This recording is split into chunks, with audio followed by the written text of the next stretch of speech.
Here we go. Hey, thank you, Bruce, and welcome everybody to another episode of Clubhouse MMA. My name is Josh, and I am your host. Chris could not be with us today due to doctor's orders. He has COVID, potentially, probably not. He came back negative, apparently, but he was still recommended to stay home and quarantine, so that's what he's doing. However, we're still here. I got my wife with us today again, and we're about to cover last week's fights, which are, UFC Fight Island Fight Night, Moraes versus Sandhagen. We're going to cover this week's news, everything that's been going on in the MMA world. And lastly, we're going to end up the episode going over next week's fights. We finally are getting Korean Zombie versus Brian Ortega, which took a little vacay since he lost to Holloway. Happy to see him back. But let's just jump right into it this week. And yeah, so let's do it. Here we go. Starting right from the bottom, we have the fights happen on October 10th. Starting from the bottom, who's the first fight? We had Bruno Silva and Tagir Ulanbekov. Not really sure how to pronounce that, but it's so good. Shout out, though. Shout out. That fight ended in a round 3 decision. Decent fight, but honestly, the first 4 fights of the night started kind of slow. The first 2 were kind of slow, Tagir and Bruno Silva, the one that Kayla just read. So anyways, Ulanbekov won via unanimous decision, so good for him. Continuing to the women's bantamweight, we did see this fight. Yes. It's a good fight. Well, we saw all the fights, but in and out.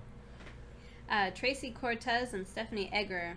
Now, we gave her a shout out last week. We had her to win, and she did win, in fact. What did you think of the fight?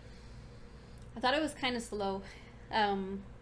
It seemed like there were a lot of opportunities to throw punches and kicks and elbows that weren't taken. Like, maybe they were just kind of hugging it out at times. And I don't know if they were just... Maybe Cortez, I could see, was focused more on, like, holding her down, like groundwork. Yeah, Cortez was looking more at the position before submission, mentality where... I think I said it a couple of times during the fight, like, she seemed in her own head about things. Like, you could see her brain working, and she was just globbing onto the other girl. But in the end, I think Egger had, like, a way longer reach than her. Yeah. So she was just trying to full body hold her down multiple times, but she got it. Yeah. It worked out. Kind of a slow fight, like you said. Everybody stayed on the outside. Tracy Cortez had 3 out of 5 takedowns. That's where she actually did her work and dominated the fight. Stand-up was okay, but that's where she won every fight, was with the takedowns every single time, which didn't come super easy. It wasn't like she was manhandling, Egger at all, but it was a decent fight. We posted some highlights on our Instagram, so go check that out. Don't forget to give us a follow on social media, Instagram, Facebook, and YouTube at ClubhouseMMA Podcast. Pow, pow, pow, pow. Continuing, we have the featherweight bout between Giga Chikadze and Omar Moraes. Mm-hmm. Just another round 3 decision. Yeah. I was worried. By that fight, I was like, are these all going to be slow? Is, like, nothing cool going to happen? But it did take off. Yeah, Omar was undefeated until that night, so we were looking forward to seeing him fight. He got a stroke 2-1 once again, same with the significant strikes. Giga, with a great performance, gets the W for that one. Didn't he have a lot of leg kicks? I don't know, I would have to look at the stats for the fight for that one. I don't know why, but seeing both of their faces right now, like, I thought Giga kept, like, chopping away at his leg, and I think... Yeah, Omar couldn't reach him the whole fight. Omar, you can tell that he was going for knockouts. This was the fight where, the one guy, Gigas, was throwing all the leg kicks, keeping Omar away, and Omar really... At round 1, he was being super accurate. If you remember, round 1, I was like, oh snap, like, Omar's going to knock him out. He's the Venezuelan guy. Yeah, he had powerful punches. Round 2... stopped being so powerful and a little bit more reckless, and his counters weren't connecting as much, and then round 3 just it was over. The other guy just took off. Yeah, it was over by then. So it was a good fight. It just, it's one of those fights where you can tell what's happening and you're just kind of waiting for the end for the KO, and it just doesn't come. But too, like, Moraes, his punches were solid, right? So I just kept thinking, like, if he connects in the right way, the other guy's going to go down, and it just didn't happen. Yeah. But good fight, nonetheless. What's the next fight? Tony Kelly and Ali El-Casey? El-Casey, he is the prince from somewhere in the Middle East. At least that's what he calls himself. Like, I don't want to say their own country, I'm but a princess. it's like something prince. And he had a decent game plan. He wanted to take Tony Kelly down. And he did take him down 5 times out of 15 attempts.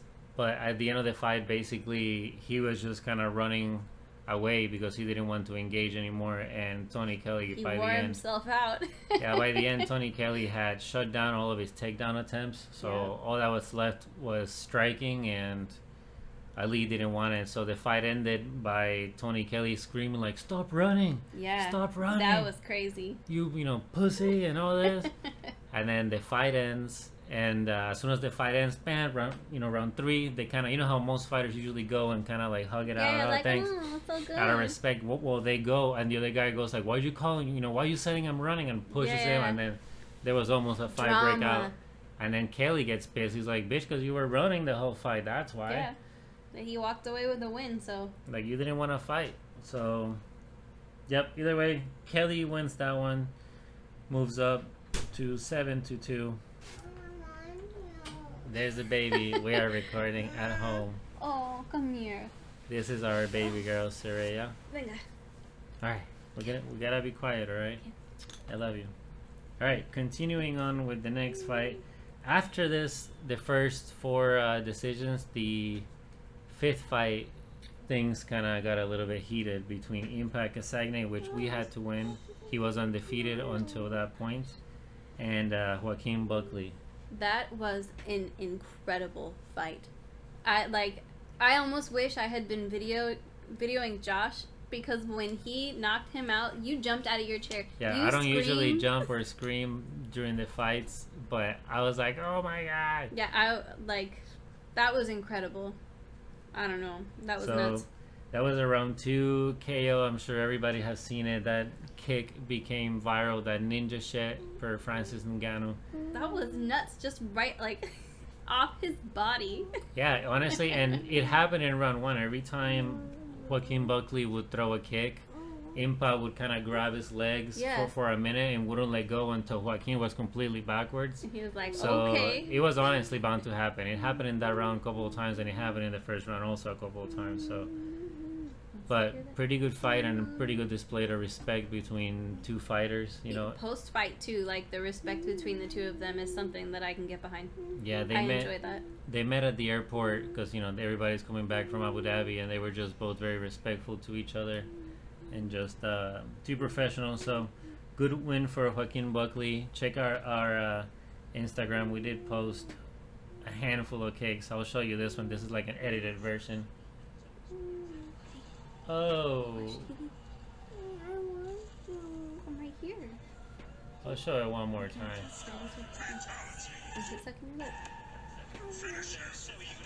Grabs the leg. Oh. Damn.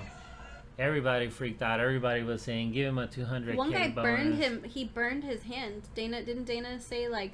Yeah, Nogueira was hanging out with Dana that night, watching the fights live at Abu Dhabi. Mm-hmm. He just had his cup of coffee, like a hot good ass old man, just chilling. And when the fight happened, he's like, ah! He straight up has like second or third degree coffee burns on his hands. He had a wrap and everything because he actually burned his hands. He got so excited. But that was an exciting kick. And then once again, here's both men the next day at the airport. Everybody was very honorable. Even Nate Diaz approves, and if Nate Diaz... Wait, can we get it in the camera? I'm trying to put it... Put your hand behind it. Oh, look at us, like professional YouTubers. I've seen people on YouTube do that. There you go. We're professionals now. All right, so even Nate Diaz approves. So we can't even argue. Nothing else to say. Good fight. That was, like Impa said, I don't know if he got KO bonus. We have to find out, because I feel like I would be upset if Dana came up to me after a fight and was like, $200,000. Yeah. We have a check, and then you're like, "That's not for you." Yeah, he earned it. That was just insane. That's like KO of the year. Yeah, it was pretty good. It probably will be KO of the year. Like, there's nothing else, you know what I mean? Yeah, but that was nuts. I don't know. just on that note, since we're talking about bonuses and whatnot, we have performance of the night. Went to Corey Sandhagen, went to Joaquin Buckley, whom we're just talking about, went to Tom Breeze, which we're about to talk about, and then to Chris Daukaus, heavyweight, coming up. So all those guys got performance of the night's bonus. That's 50K, but like I said, I don't know if he's gonna get the 50K for a KO too. So I don't know. Hopefully he did. Hopefully he walks on with 100K plus. You know, his standard pay. He was so excited. This is what Kayla's talking about. Dana went backstage. So I always talk about, you know, when you're on a card, right? You know, how do you stand out? My phone is blowing up. Kevin, I only hit me up for a quote because he's already doing a story on it. Oh, okay. And everybody's saying, just give him $200,000 tonight. Give him every bonus. Nobody's ever seen anything like that. John Shelby texted me and said, write him a check right now for $50,000 and go give it. So yeah, hopefully he got that money. But continuing on with the prelims, the next fight was Chris Daukaus versus Rodrigo Nascimento. Incredible, you know. Daukaus, the cool thing about him is that he never did any major promotions. He went basically from a local circuit, like let's say Tampa, Miami fighting circuit, straight to the UFC. To Abu Dhabi. And every fight has been a round 1 KO. Yeah. There's nothing else to it. So once again, another round 1 KO by Chris Daukaus. Pretty good knockout. We do have it on Instagram, so go check it out. And then finally, Tom Breeze versus KB Bueller with a crazy jab KO. Yeah, round 1, nothing much to say. Bueller only got 2 strikes in, and Tom Breeze got 18, and it was a jab KO. Yeah, it was pretty good. Once again, we do have it on our Instagram. Please go check it out.